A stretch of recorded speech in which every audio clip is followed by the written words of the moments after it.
Well, those are the guys that coming back from US, so that's Canadian.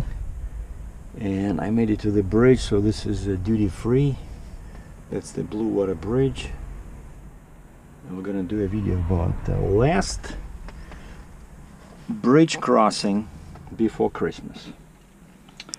But before I do that, so now this is my tablet, right? So people always ask me like what I'm using for GPS. I'm not using a GPS, I'm using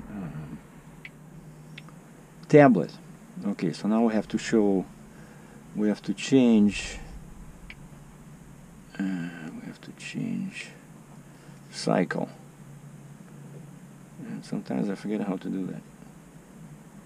How do I get back?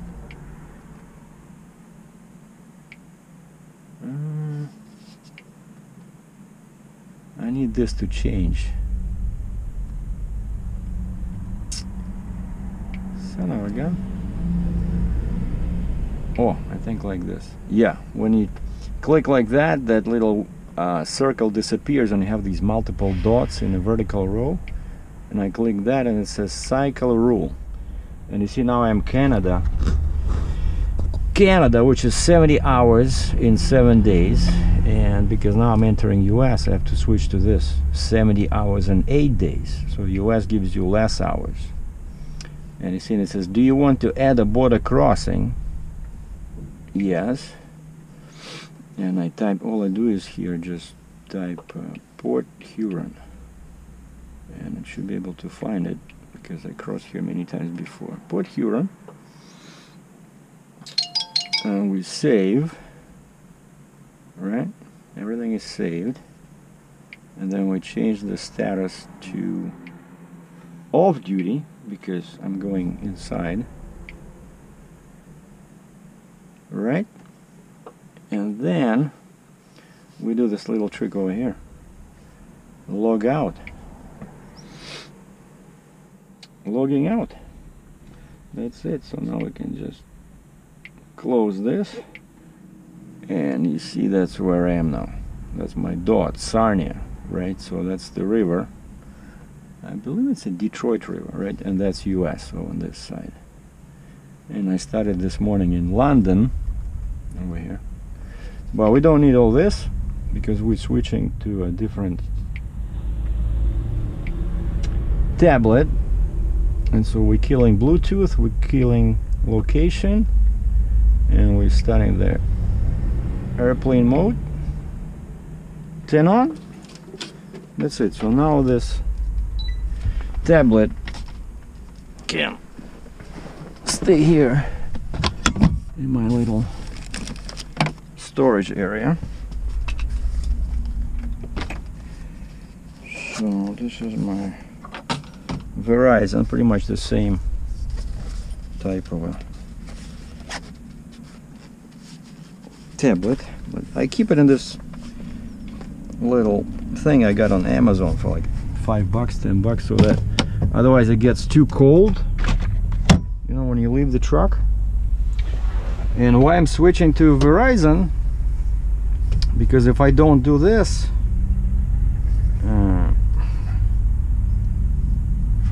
if I don't do it, my Rogers Canadian provider will charge me, I think it's $10 a day now for up to 2 weeks for using the tablet.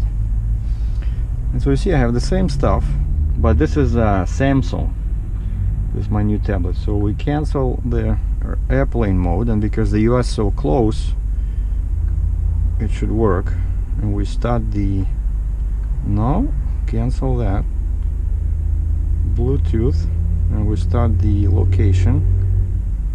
Yep, done. So yeah, 4G, everything is cool. Touch that like this. I see sometimes when this lever hits the volume button, you see I gotta move it a little bit like this.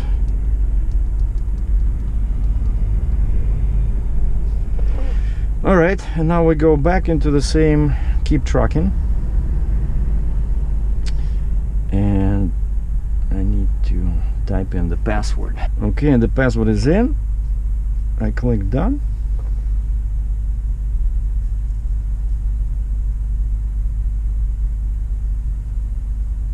What are we doing? Submit. What the heck? Let's save the password.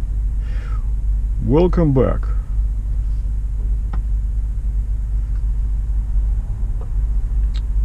See, what do you want?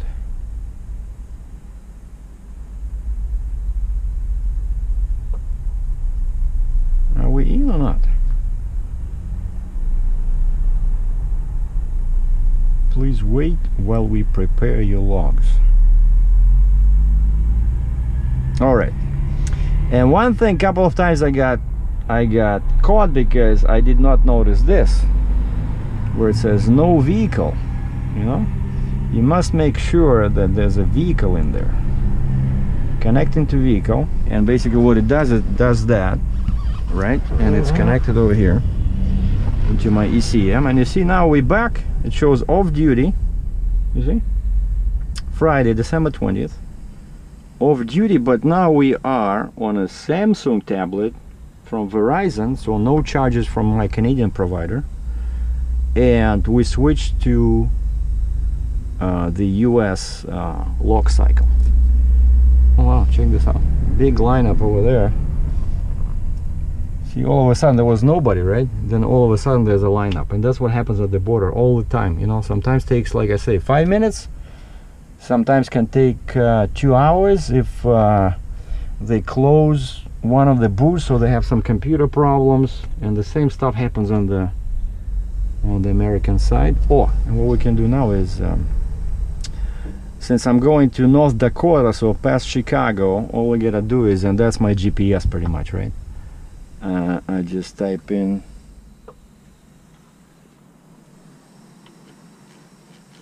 is that my radio?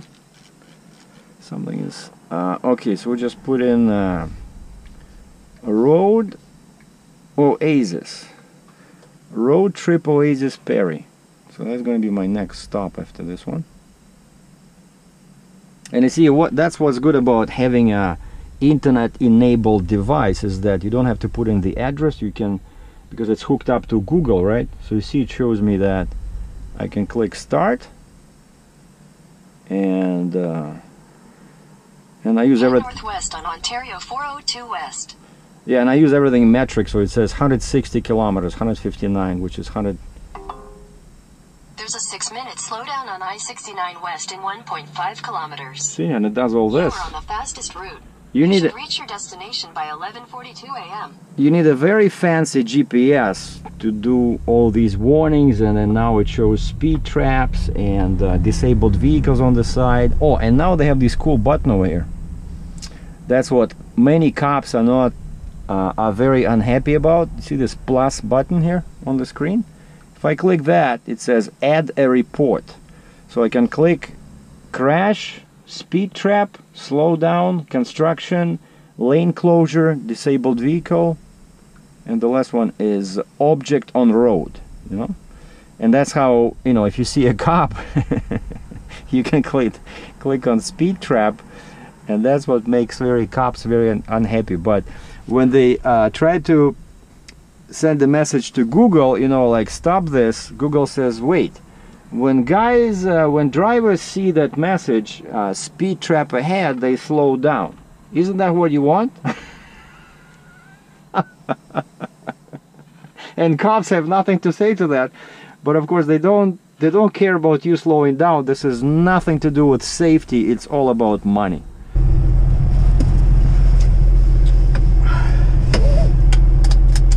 All right, let's go.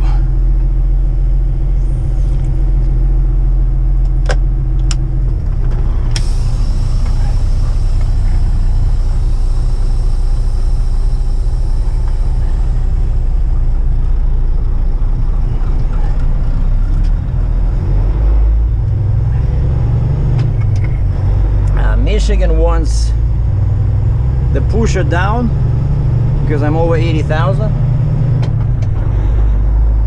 and flashing lights on the back.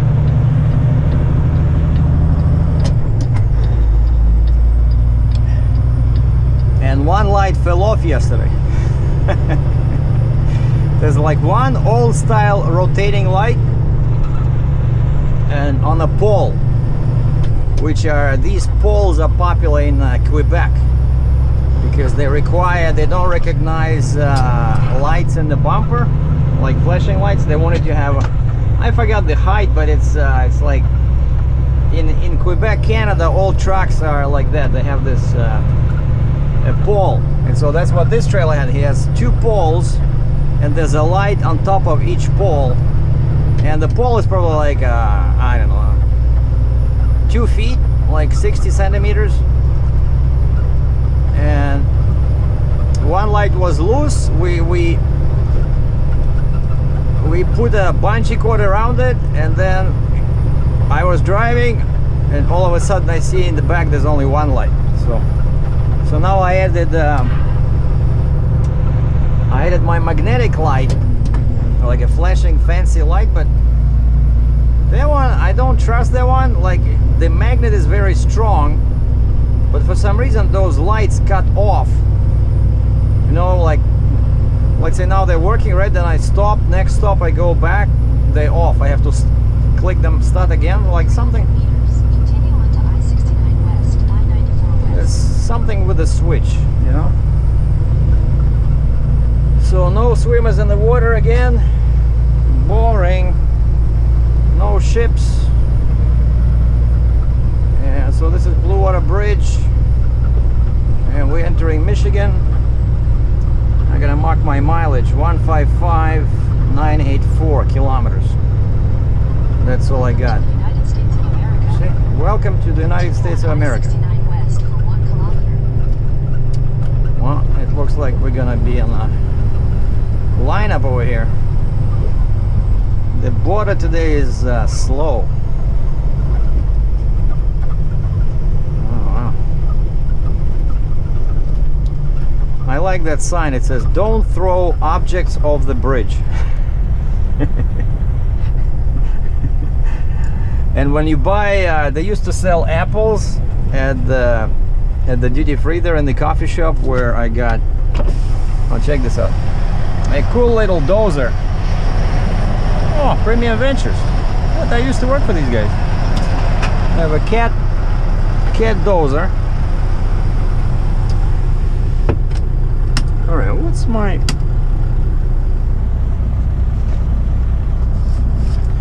I cannot see my. Here's my powerful record book. Michigan. 155,985. So I need that for my IFTA.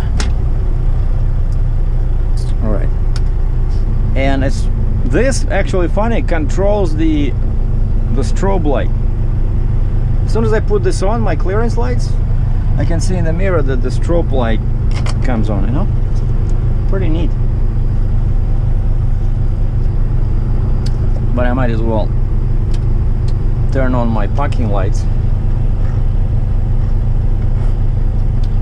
And I got to adjust the clutch again.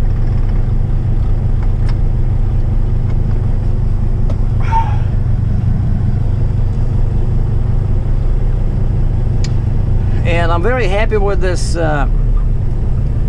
load, because, you know, if you've been watching my videos long enough, you know that I'm not a big, I like it when it's a single piece. It's less work usually, right? I don't have like 20 skids like flatbed guys or something.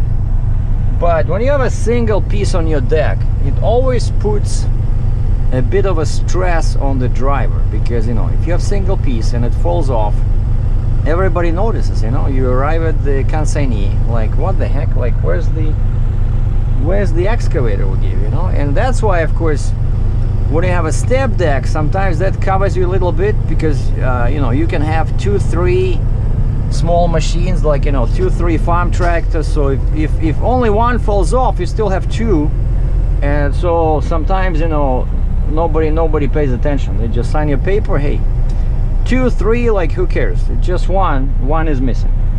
And so what makes me happy about this load is that I got a bunch of tires, axles. Okay, I got a Jeep with a neck, right? Okay, that's pretty big, so if that one falls off, that's gonna be noticeable. But I got a flip axle over there on the deck,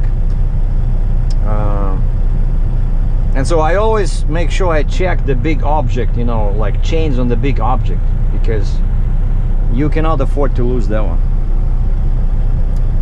But of course I'm kidding, guys, I'm kidding. I never lost a load, okay? I'm just joking. I'm pulling your leg, all right? Everything is secured. There's a bunch of chains. I check them at every stop. And actually the flip axle, like the extra axle for the booster that sits in the back of the deck, it's pinned under the Jeep. Like the Jeep pushes it down, and then the Jeep is secured, and there's a chain on the flip, on that flip axle, and so everything is tight. So I got my lights. I think when I'm on Michigan, I'm gonna switch on my flashing lights.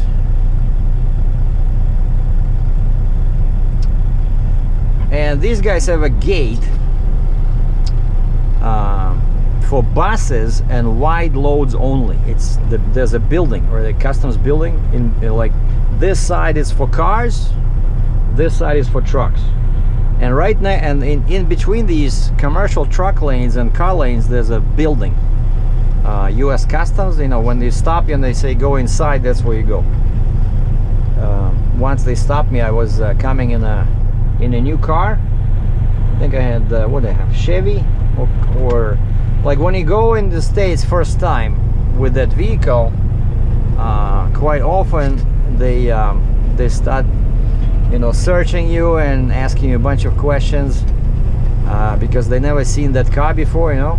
But if you cross, like now I'm crossing with a Challenger, already quite a few times. I went here, I went to Chicago, back, right? Like first time they ask you questions, is this your car, and then they relax because the license plate is already there, the make and model is there on the computer. But anyway, over here right next to the building, there's a special wide lane for buses, for tour buses, you know, big buses with passengers. And wow, the whole bridge shakes, you know. I don't like this. Alright, let's get moving, guys, because I want to get to a spot with the last drop. And what they do there, why they have that special lane, is because when buses stop there, all the passengers have to grab their luggage or baggage and go inside and go through customs, because the customs guy will not go on the bus. I think they will go just to see if anybody you know, hit something, but you have to grab your baggage and go inside that building. And that's why they have so the guys don't walk across the lanes, right? So the bus parks right there, and the passengers go inside. It's like 30-40 minutes. What's the purpose of your visit? Where do you live? Do you have any weapons? Stuff like that.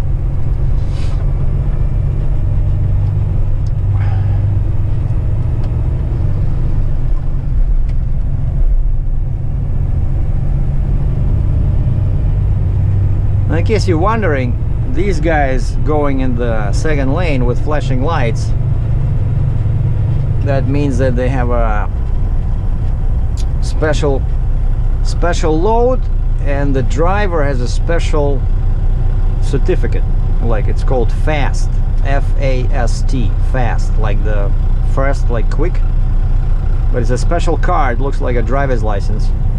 I used to have one, but you only need that mostly for auto parts. And so when they have that kind of like a load which qualifies as a fast, F-A-S-T load, and when the driver has the fast card and the carrier is fast certified, I think it's like 3 conditions. then they can go into this lane and they put on their flashing lights, and one of the lanes in there on the truck side will say fast. And if you try to go there with a regular truck, which I did once by mistake, you know, I saw a lane open, like no trucks, right? And I'm like, what the heck? So I went in there, and the lady looks at me like I killed a bunch of small children, you know, and she says, why are you here?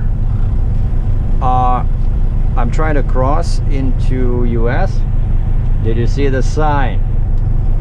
You want me to back and read? I said, yes. What did it say? Open for trucks? No, it said fast. You're not fast. That's how they talk to you sometimes, you know? Like the tone, the intonation, you know, it's... So basically you are a murderer, you're a killer, you're a very bad person, and like you just caused the fire in your garage, or you wrecked your dad's car and you killed all the trees in the garden, and that's when your dad or your mother will talk to you like that, you know? So that's the tone of voice they use at the border. So you're a very bad boy. I'm serious. So if you're doing it for the first time, it can be a bit perplexing, but then after a while you just get used to it, because I do this border crossing all the time, and you just learn to keep your mouth shut, you know. Don't make any jokes. Rule number one when crossing the border: do not joke. I'm serious. If you joke, if you decide to be funny, you'll be there for 5 hours. because every joke is taken at face value, and they're gonna park you, they're gonna search your truck, they're gonna search your person, they're gonna search your cell phone. So you don't want to do that. So don't joke. And we're gonna shut down the camera here, because that's rule number 2: no filming, no video recording. At least the weather's nice. Like, we started at -4, now we're at +1, 33F. Beautiful. Yeah. Well, I hope they don't give me a hard time at the border, because this is a import. Well, actually everything is import, right? Like import, but this is a vehicle. The trailer is a vehicle that's being imported into the United States from Canada, and sometimes that's a bit more difficult than when you're importing a regular load, like a load inside this Schneider. By the way, the plate on the truck says Indiana. And sometimes Canadian cops, actually, when they see an American truck and you get pulled into a inspection station, sometimes they will ask to see your bills of lading, because they want to make sure that your bills of lading do not show shipper and consignee inside Canada. You know, like the same rules that apply to me in US. Like, I cannot move a load, let's say from Baltimore, Maryland to Chicago, because that's considered cabotage, and that's not allowed. And so the same kind of rules apply to Americans when they're in Canada. So you cannot pick up a load in Toronto and take it to Montreal, Quebec. And what they do is they check your bill of lading, your invoicing, you know, they check your documents, where do you live. So, but if you're Canadian, they don't care. Like when I worked for Landstar, right, American company, and my truck had the Illinois license plate, but I'm Canadian, and the truck was mine. The truck was Canadian, and I had a Canadian driver's license. And once a cop stopped me and checked, and are you doing, you know, inside Canada? And I said, well, I'm Canadian. And then he let me go. So, Canadian driver, American truck, you can do loads inside Canada. So, if you have a US driver inside a Canadian truck, inside US, you can do loads inside US.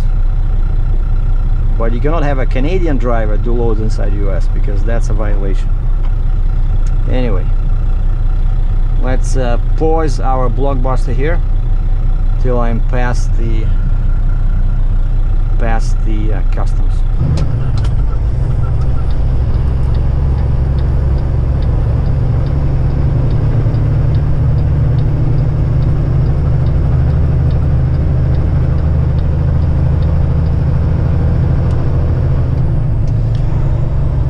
And this is Michigan.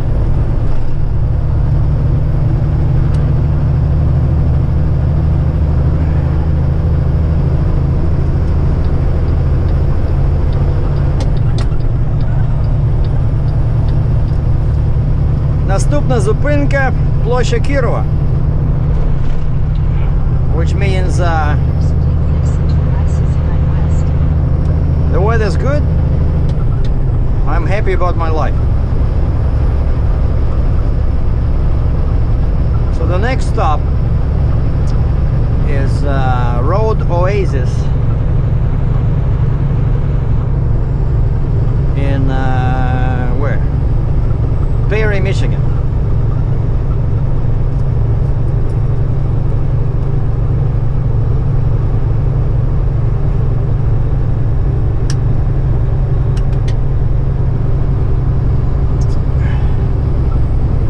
That's it.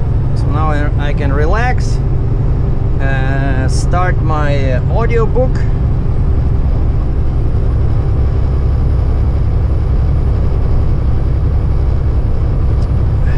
Enjoy the good weather before Christmas.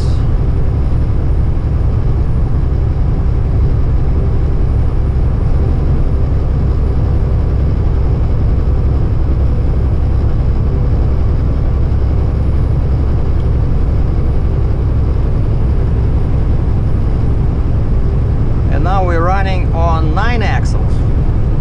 So 4 on the truck, 5 on the trailer. Because that's what Michigan requires, all axles down when you are over 80,000 pounds. And now we're taking I-69 exit, which would take us to Perry, Michigan.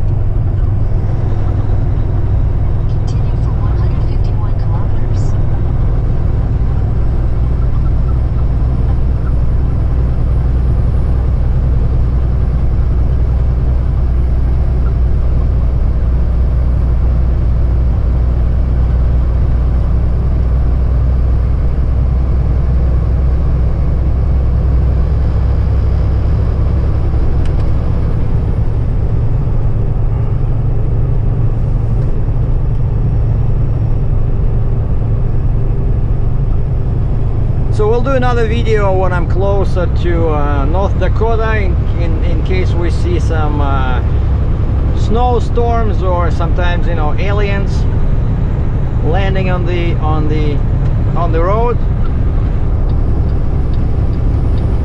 which always adds production value to the video.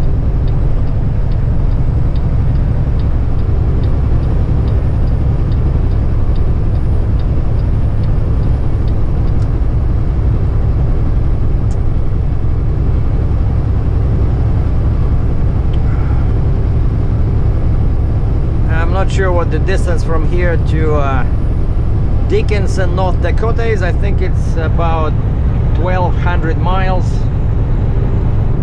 So it would take me at least 3 days. And I checked my permits. Even though I'm not like my width, I'm 8'6" wide, legal height. I'm just 87 feet long, and I'm 1,100 pounds over 80.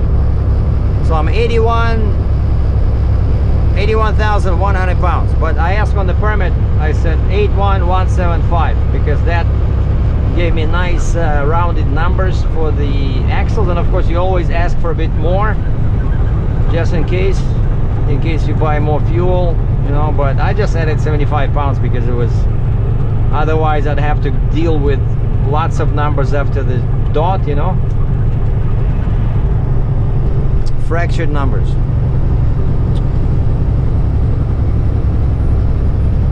Well, once I'm in Indiana, I can lift my pusher, and that permit is issued for 8 axles. 3 on the truck, 5 on the trailer. But Michigan is always, they have this rule, right? And once I got a ticket, I forgot to put my pusher down. I thought I had the same, pretty much like 82,000 pounds, and I thought it would be okay. And the cop saw me, gave me a ticket. You're supposed to have all your axles down.